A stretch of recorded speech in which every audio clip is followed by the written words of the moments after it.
வணக்கம். இன்றைக்கி நம்ம பார்க்க போகிற சமையல் என்னென்னா, இந்த வீடியோவில் ஒரு 3 வகையான சைடிஷ் தான் பார்க்க போகிறோம். அதாவது இட்லி, தோசை, சப்பாத்தி எல்லாத்துக்குமே தொட்டு சாப்பிட்ற மாதிரி ஒரு சைடிஷ். வாங்க எப்படி செய்யலாங்கிறத பார்க்கலாம். 3/4 டம்ளர் அளவுக்கு துவரம் பருப்பு, 1/4 டம்ளர் அளவுக்கு பாசி பருப்பு. நான் வந்து 100 ml டம்ளரில் தான் எடுத்துருக்கேன், சாதாரணமாக நம்ம டீ குடிக்கிற டம்ளரில். ஸோ அந்த இதில் 3/4 டம்ளர் துவரம் பருப்பு, 1/4 டம்ளர் பாசி பருப்பு. இதை வந்து நல்லா கழுவிட்டு நல்லா ஒரு அரை மணி நேரம் ஊற வச்சுட்டேன்.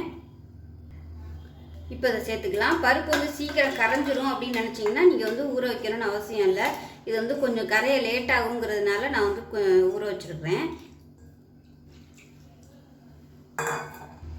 இப்போ இதில் கொஞ்சமாக மஞ்சத்தூள் சேர்த்துக்கலாம். இப்போ இதில் கொஞ்சமாக ஒரு 2 சொட்டு அளவுக்கு எண்ணெய் விட்டுக்கலாம். இதில் கொஞ்சமாக தண்ணி விட்டுக்கலாம். ஏற்கனவே அதில் தண்ணி இருக்குது, கொஞ்சம் பத்தாதனால தண்ணி விட்டுருக்கேன். இதை வந்து மூடி வச்சுட்டு நல்லா ஒரு 5 விசில், பருப்பு வந்து எந்த அளவுக்கு வேகுமோ அதுக்கு தகுந்த மாதிரி விசில் விட்டுக்கோங்க. நான் வந்து ஒரு 5 விசில் விட்டு தனியாக எடுத்து வச்சுக்கலாம். இப்போ இன்னொரு குக்கர் எடுத்துக்கலாம். இதில் வந்து மீடியம் சைஸாக ஒரு வெங்காயம் இந்த மாதிரி கட் பண்ணி வச்சுருக்கேன், இதை சேர்த்துக்கலாம். இதோட ஒரு கை அளவுக்கு சின்ன வெங்காயமும் சேர்த்துக்கலாம். 2 பல் பூண்டு, கொஞ்சமாக கருவேப்பிலை சேர்த்துக்கலாம். ஒரு 4 பச்சை மிளகாய் சேர்த்துக்கலாம். மீடியம் சைஸாக 2 தக்காளி கட் பண்ணதை சேர்த்துக்கலாம். இதோட 1 டேபிள் ஸ்பூன் சாம்பார் பொடி, வீட்டில் எதுவும் வச்சுக்கிங்களோ அதை சேர்த்துக்கோங்க. இல்லைன்னா கடையில் விற்கிறத விட நீங்கள் சேர்த்துக்கலாம். இதில் வந்து அரை டேபிள் ஸ்பூன் மிளகாத்தூள், அரை டேபிள் ஸ்பூன் தனியாத்தூள், 1/4 டேபிள் ஸ்பூன் மஞ்சத்தூள் சேர்த்துக்கலாம். இப்போ இதில் ஒரு 3 டம்ளர் அளவுக்கு தண்ணி சேர்த்துக்கலாம்.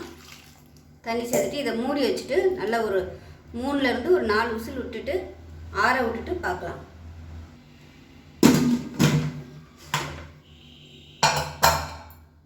இப்போ பாருங்கள், தக்காளி வெங்காயம்லாம் வேக வச்சது நல்லா வெந்துருச்சு. இப்போ தண்ணியை இருத்துட்டு இது எல்லாத்தையும் மிக்சியில் போட்டு நல்லா நைஸாக அரைச்சிக்கலாம். இங்கே பார்த்தீங்கன்னா துவரம் பருப்பு நல்லா வெந்துருச்சு. இந்த அளவுக்கு நல்லா குழைவாக வேக விட்டு நல்லா பிளெண்டர் வச்சு நல்லா அப்படியே அடித்து வச்சுக்கோங்க. இல்லை நீங்கள் மிக்சிலையும் போட்டுக்கலாம். நல்லா மசிஞ்சிருச்சுன்னா மத்து வச்சு விட்டா நீங்கள் நல்லா இந்த அளவுக்கு வேக விட்டு மசிச்சு எடுத்து வச்சுக்கோங்க. பருப்பு இருக்கிறதே தெரியக்கூடாது. இப்போ பாருங்கள், தக்காளி வெங்காயம் எல்லாமே நல்லா அரைச்சாச்சு. அதே மாதிரி தண்ணியுமே பார்த்திங்கன்னா வடிகட்டி தனியாக இருக்குது. பருப்பு கடைஞ்சது ரெடியாக இருக்குது. இப்போ இது வந்து எல்லாத்தையும் நம்ம தாளிச்சு விட்டுறலாம். இப்போ ஒரு பேன் எடுத்துக்கலாம். தேவையான அளவுக்கு எண்ணெய் சேர்த்துக்கலாம். இப்போ எண்ணெய் சூடானதும் ஒரு டீஸ்பூன் போல் கடுகு சேர்த்துக்கலாம். 1 டீஸ்பூன் சீரகம் சேர்த்துக்கலாம். 2 வெந்தயம் சேர்த்துக்கோங்க. அதோட கருவேப்பிலையில் சேர்த்துக்கலாம். 2 வரமிளகாய் சேர்த்துக்கலாம். இப்போ எல்லாமே நல்லா பொரிஞ்சிருச்சு. இது வந்து ஒரு 15 சின்ன வெங்காயம் அப்படியே முழுசாக சேர்த்துக்கோங்க. இது வந்து சும்மா ஃப்ளேவருக்கு தான். ஏற்கனவே நம்ம வந்து வெங்காயம் வேக வச்சு அரைச்சி வச்சுருக்கோம். அதனால் வாசனைக்காக சும்மா 2 சேர்த்துக்கலாம். இதில் விருப்பப்பட்டால் நீங்கள் காய்கறிகள் சேர்க்கலாம். முருங்கைக்காய், கேரட்டு, பீன்ஸு இந்த மாதிரி எதுனாலும் நீங்கள் சேர்த்துக்கலாம். கத்திரிக்காய் அதெல்லாம் பொடியாக கட் பண்ணி இந்த ஸ்டேஜில் வந்து சேர்த்து வதக்கி வச்சுக்கலாம். இந்த வெங்காயம் நல்லா வதங்கட்டும். நான் வந்து சாம்பார் தூளே பெருங்காயம் போட்டதுனால இப்போ போடலை. நீங்கள் கட்டி பெருங்காயம் வச்சுருந்தீங்கன்னா இந்த ஸ்டேஜில் போட்டுக்கோங்க, நல்லா வாசனையாக இருக்கும். இப்போ வெங்காயம் நல்லா வதங்கிடுச்சு, நல்ல ஒரு வாசனை வருது. இந்த வெந்தயம், சீரகம்லாம் நம்ம போட்டதுனால இப்போ நம்ம தக்காளி, வெங்காயம் இதெல்லாம் அரைச்சி வச்சா அந்த பேஸ்ட்டை சேர்த்துக்கலாம். இப்போ இந்த பேஸ்ட்டை வந்து கொஞ்சம் நல்லா வதக்கி விட்டுக்கலாம்.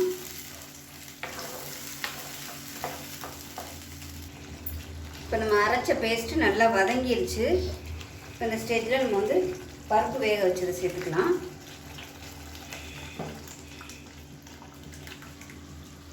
அதே மாதிரி இந்த தக்காளி, வெங்காயம்லாம் வடித்த தண்ணி அதையும் சேர்த்துக்கலாம். வேக விட்டு வடித்த தண்ணி கலந்து விட்டு இப்போ தேவையான அளவுக்கு புளி தண்ணி சேர்த்துக்கலாம்.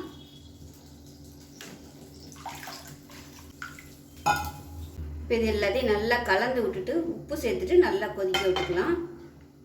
திக்னஸ் பார்த்துக்கிட்டு நீங்கள் தண்ணி சேர்த்துக்கோங்க. இதுக்கு மேலே இன்னும் நல்லா திக்காக வேணும்னு நினச்சிங்கன்னா கம்மியாக நீங்கள் தண்ணி ஊற்றிக்கலாம். இல்லை தண்ணியாக வேணும்னு நினச்சிங்கன்னா இது தண்ணி கொஞ்சம் எக்ஸ்ட்ரா சேர்த்துக்கலாம். இப்போ இதில் உப்பு சேர்த்துக்கலாம். உப்பு நான் சேர்க்கலை, அதனால் இப்போ கொஞ்சம் உப்பு சேர்த்துக்கலாம். இப்போ இது வந்து நல்லா கொதிக்கட்டும். இப்போ பாருங்கள், சாம்பார் நல்லா கொதிச்சிடுச்சு, சூப்பராக ரெடி ஆகிடுச்சு. பாருங்கள், நெய் வச்சுருந்தீங்கன்னா நீங்கள் மேலாப்பில் நெய் சேர்த்துக்கலாம். இல்லை தாளிக்கையிலே வந்து நீங்கள் நெய் சேர்த்துக்கிட்டிங்கன்னா நல்லாயிருக்கும். இப்போ லாஸ்ட்டாக கொத்தமல்லி இலை சேர்த்துக்கலாம். நல்லா ஒரு கைப்பிடி அளவுக்கு நிறைய கொத்தமல்லி இலை சேர்த்துக்கோங்க. உப்பு எல்லாமே செக் பண்ணி பார்க்கலாம். எண்ணெய் சூடானதும் ஒரு பிரியாணி இலை சேர்த்துக்கலாம். கொஞ்சமாக கல்பாசி சேர்த்துக்கலாம். சின்ன துண்டு பட்டை சேர்த்துக்கலாம். 2 கிராம்பு சேர்த்துக்கலாம். 1 டீஸ்பூன் போல் சோம்பு சேர்த்துக்கலாம். கொஞ்சமாக கருவேப்பிலை சேர்த்துக்கலாம். இப்போ இது எல்லாமே நல்லா பொரிஞ்சிருச்சு. இதில் மீடியம் சைஸாக ஒரு பெரிய வெங்காயம் நீளமான சேர்த்துக்கலாம். இது கூடவே காரத்துக்கு ஒரு 4 பச்சை மிளகாய் சேர்த்துக்கலாம். 2 கீரிட்டு சேர்த்துக்கோங்க.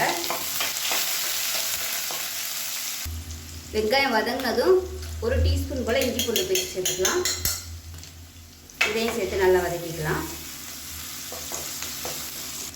இஞ்சி பூண்டு பேஸ்ட்டு நல்லா வதங்கிடுச்சு. இதில் வந்து மீடியம் சைஸாக 2 தக்காளி சேர்த்துக்கலாம். பெருசாக இருந்தால் 1 சேர்த்துக்கோங்க. மஞ்சள் தூள் கொஞ்சமாக சேர்த்துக்கலாம். உப்பு கொஞ்சமாக சேர்த்துக்கலாம்.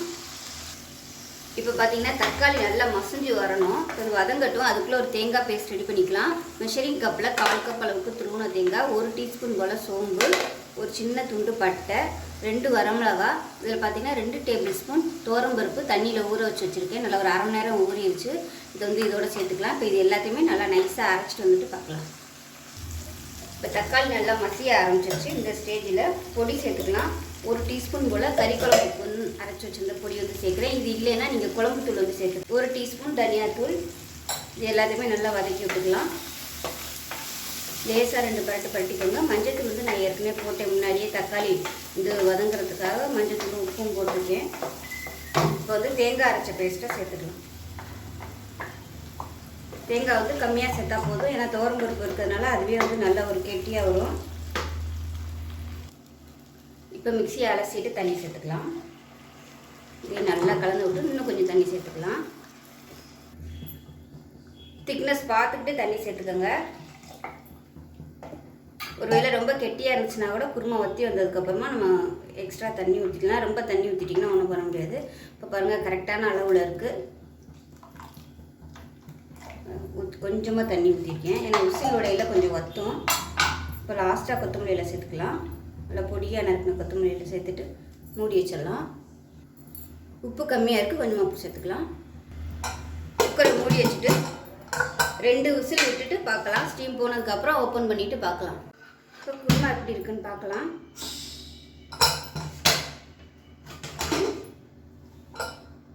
பாருங்கள் அருமையான குருமா ரெடி ஆயிடுச்சு. நல்ல வாசனையாக இருக்குது பாருங்கள்.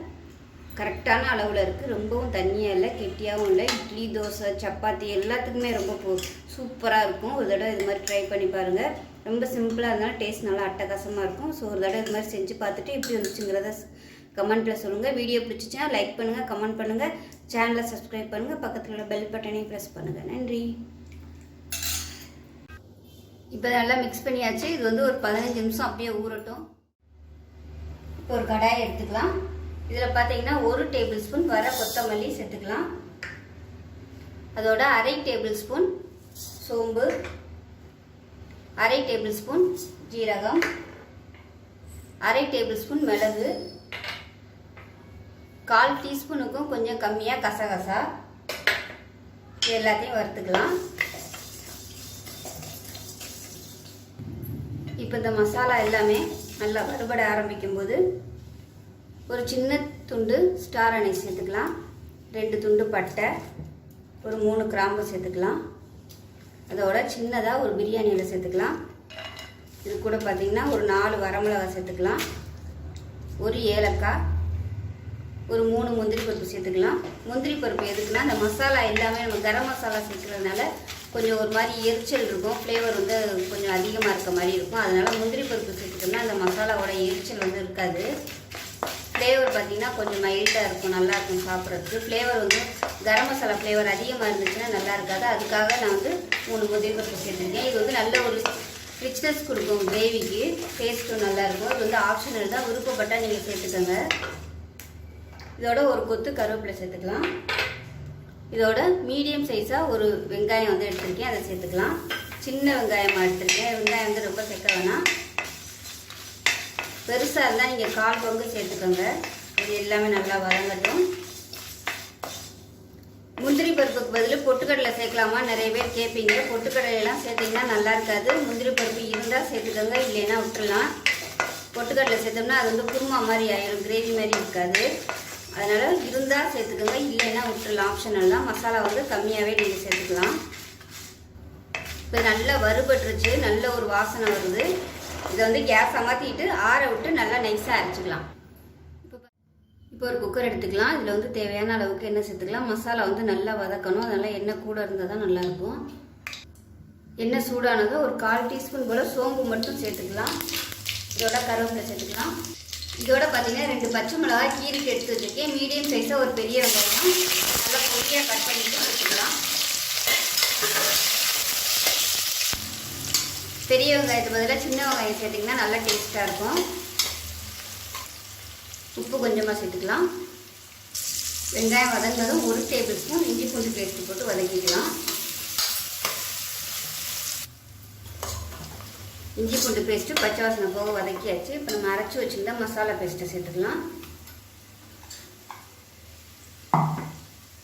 இப்போ இந்த மசாலா வதங்கிட்டு இருக்கும்போது மிளகாத்தூள் சேர்த்துக்கலாம். காரத்துக்கு தகுந்த மாதிரி சேர்த்துக்கோங்க. நான் வந்து 1 டேபிள் ஸ்பூன் சேர்த்துருக்கேன். மசாலா வதக்கும் போதும் மிளகாத்தூள் சேர்த்துருக்கோம், அதனால் பார்த்துக்கிட்டு உங்களோட காரத்துக்கு தகுந்த மாதிரி சேர்த்துக்கோங்க. இப்போ இதுவும் நல்லா எண்ணெய் பிரிஞ்சு வரட்டும். மசாலா அடிப்பிடிக்கிற மாதிரி இருந்துச்சுன்னா கொஞ்சமாக எண்ணெய் சேர்த்துக்கலாம். மசாலா நல்லா வதங்கி எண்ணெய் பிரிய ஆரம்பிக்குது. இதில் மீடியம் சைஸாக 3 தக்காளி மெஷரிங் கப்பில் 1 கப்பு இருக்கும், மிக்சியில் போட்டு அடித்து வச்சுருக்கேன். இந்த தக்காளி பியூரியை அதை சேர்த்துக்கலாம். இதுவும் நல்லா வதங்கி எண்ணெய் பிரிஞ்சு வரட்டும். இப்போ இந்த மசாலாவுக்கு தேவையான உப்பு சேர்த்துக்கலாம். சிக்கன் உப்பு போட்டு ஊற வச்சுருக்கோம், அதனால் இதில் கம்மியாக சேர்த்துக்கோங்க. இதில் கொஞ்சமாக மஞ்சள் தூள் சேர்த்துக்கலாம். இப்போ எல்லா மசாலாவும் நல்லா வதங்கி எண்ணெயெல்லாம் விட ஆரம்பிச்சிருச்சு. இந்த ஸ்டேஜில் நம்ம ஊற வச்ச சிக்கனை சேர்த்துக்கலாம்.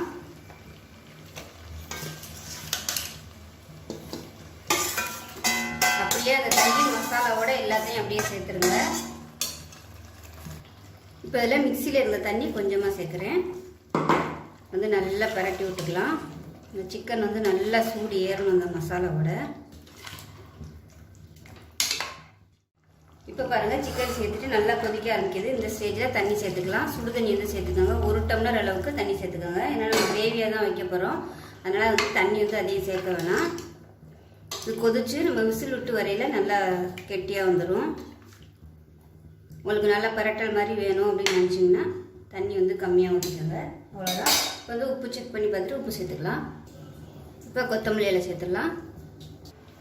இப்போ அதை மூடி வச்சுட்டு நல்லா ஒரு 3 விசில் விட்டுட்டு ஸ்டீம் போனதுக்கப்புறம் பார்க்கலாம். இப்போ நம்மளோட செட்டிநாடு சிக்கன் கிரேவி எப்படி இருக்குன்னு பார்க்கலாம். நல்லா ஸ்டீம் போனதுக்கப்புறம் ஓப்பன் பண்ணுங்கள். இப்போ பாருங்கள், கிரேவி சூப்பராக ரெடி ஆயிடுச்சு. நல்லா கமகமன் வாசனையாக இருக்கும். இட்லி, தோசை, சப்பாத்தி, பரோட்டா எல்லாத்துக்குமே தொட்டு சாப்பிட்லாம்.